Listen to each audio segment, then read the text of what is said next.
Voici 3 tentations que le diable a utilisées pour tenter Jésus, pour tenter Ève dans le jardin, et 3 tentations qu'il utilise encore aujourd'hui pour tenter les enfants du Seigneur. Je veux nous mettre en garde sur ces 3 tentations, parce que le diable ne se repose pas et il fera toujours son possible pour nous tenter par ces 3 portes-là. Lisons ce que Jean nous dit. Jean va nous expliquer ces 3 tentations. 1 Jean 2, le verset 15 et le verset 16. Jean va dire « N'aimez point le monde, ni les choses qui sont dans le monde. Si quelqu'un aime le monde, l'amour du Père n'est point en lui. Car tout ce qui est dans le monde, la convoitise de la chair, la convoitise des yeux, l'orgueil de la vie, ne vient point du Père, mais vient du monde. » Waouh! Jean nous cite ici 3 grandes tentations. Il dit 1. La convoitise de la chair. 2. La convoitise des yeux. 3. L'orgueil de la vie. Waouh! Il dit dans le monde on retrouve ces 3 choses-là. Il dit de faire très attention. N'aimez point le monde. Et fuyez dans le monde, il y a 3 choses ici. Convoitise de la chair, convoitise des yeux, orgueil de la vie. Il dit de fuir ces 3 choses. Waouh! Les amis, regardons la conversation entre Jésus et le diable dans le désert et nous allons voir que ces 3 tentations se retrouvent là-bas. Regardons. Luc 4, à partir du verset 3. Le diable lui dit, « Si tu es fils de Dieu, ordonne à cette pierre qu'elle devienne du pain. » Jésus lui répondit, « Il est écrit, l'homme ne vivra pas de pain seulement. » Vous voyez? C'est-à-dire que le diable a vu que Jésus avait faim dans le désert et il est venu, il dit à Jésus, « Ordonne que ces pierres deviennent des pains. » Il dit la convoitise de la chair. Il veut que Jésus convoite, vous voyez un peu, dans sa chair, alors qu'il est dans un temps, dans un temps où le Dieu l'a mis à part, de jeûner, mais il veut susciter en Jésus la convoitise de la chair. Voilà.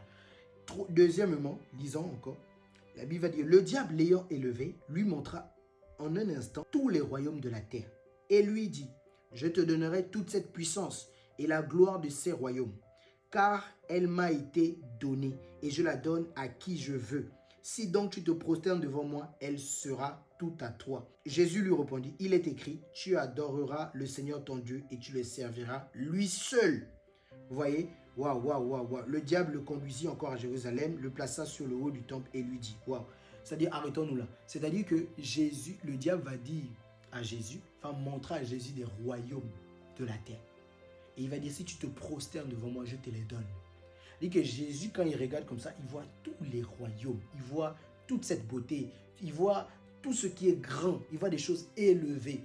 Vous voyez un peu? Et le diable lui dit, si tu te prosternes, je te donne. C'est-à-dire qu'il a la convoitise des yeux. Il fait voir à Jésus des choses élevées. Et il dit à Jésus, adore-moi et je te les donne. Convoitise des yeux que le diable a voulu, encore une fois, utiliser pour tenter Jésus. Vous voyez? Mais Jésus, encore une fois, va répondre par la parole. Il est écrit, tu adoreras le Seigneur ton Dieu seul. Waouh! Troisièmement, regardons encore la 3e fois.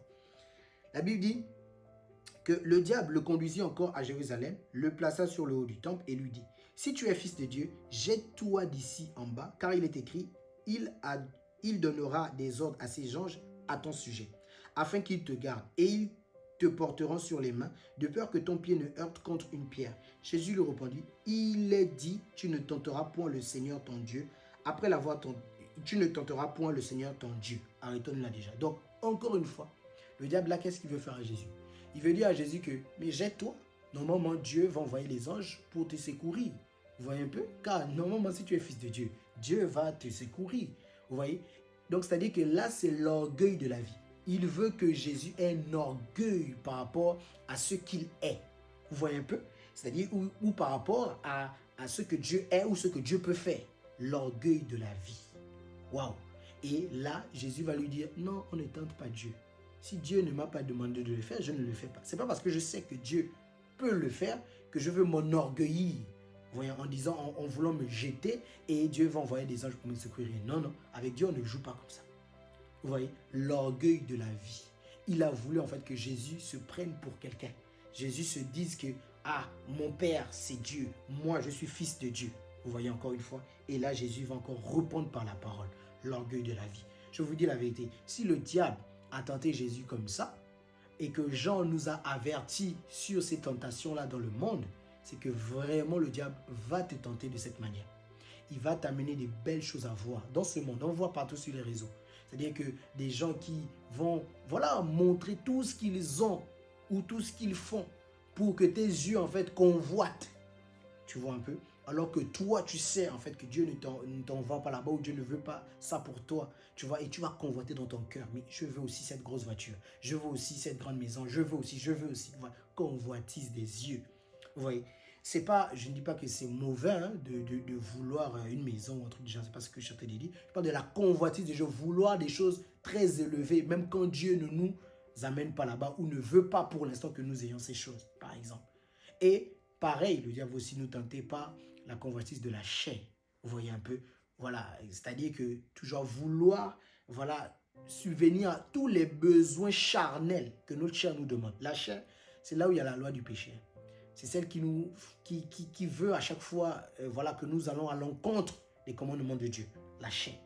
Dans notre chair, là, en fait. À chaque fois, elle veut nous pousser à pécher. Ouais, il y a le vieil homme. Ouais, un peu la loi du péché qui est dans nos membres. Elle veut à chaque fois nous pousser à faire du mal. Ouais, donc le diable va toujours nous tenter par ça.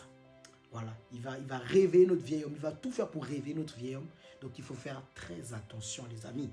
Vous voyez un peu. Et l'orgueil de la vie, évidemment, le diable va toujours vouloir qu'on se vante de ce qu'on a.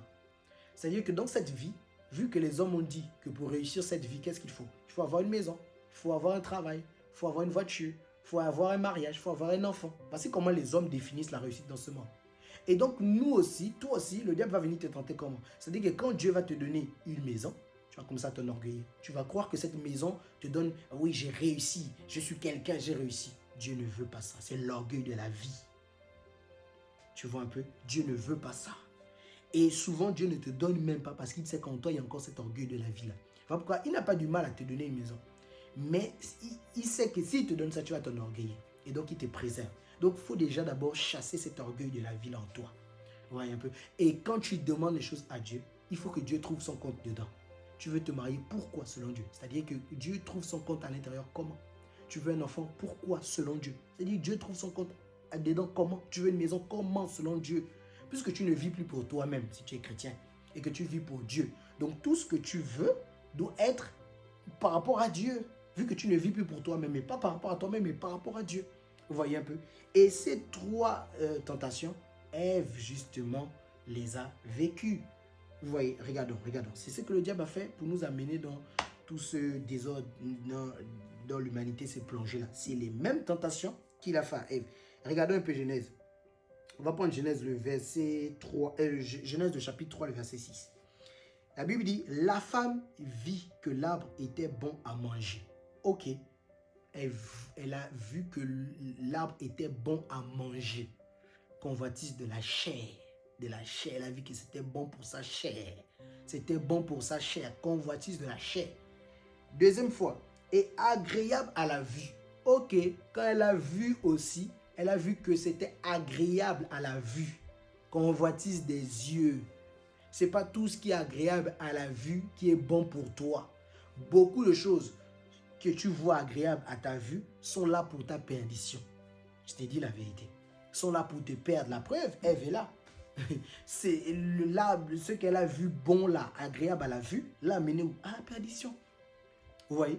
Regardez encore. Maintenant, on continue. Et agréable à la vue. Et qu'il était précieux pour ouvrir l'intelligence. Ah, elle a vu que c'était précieux pour ouvrir l'intelligence. Et là, l'orgueil de la vie. C'est-à-dire qu'elle s'est dit, ok, en mangeant cet arbre, en mangeant le fruit de cet arbre, qu'est-ce qui va se passer? Je vais connaître beaucoup de choses. Je veux être quelqu'un.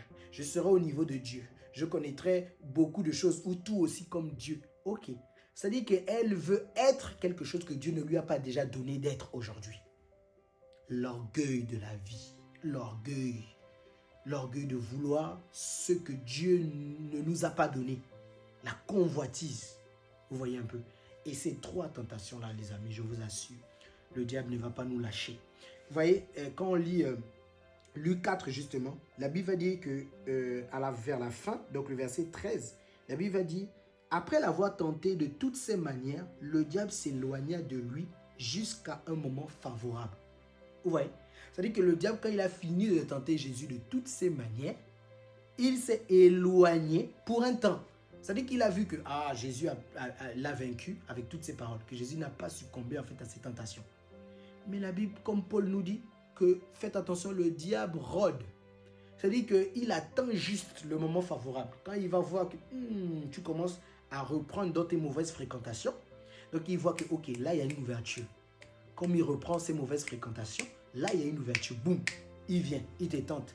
L'orgueil de la vie, la convoitise de la chair, la convoitise des yeux. Vous voyez un peu? C'est-à-dire qu'il attend le moment favorable. Donc c'est pour juste nous dire, en tant que chrétiens, les amis, ne lâchons pas. Restons dans les voies du Seigneur, demeurons en lui, marchons par l'esprit, restons dans la communion fraternelle, dans la prière, dans l'enseignement des apôtres, les amis. Restons enracinés en Jésus-Christ. Waouh! Que Dieu vous bénisse.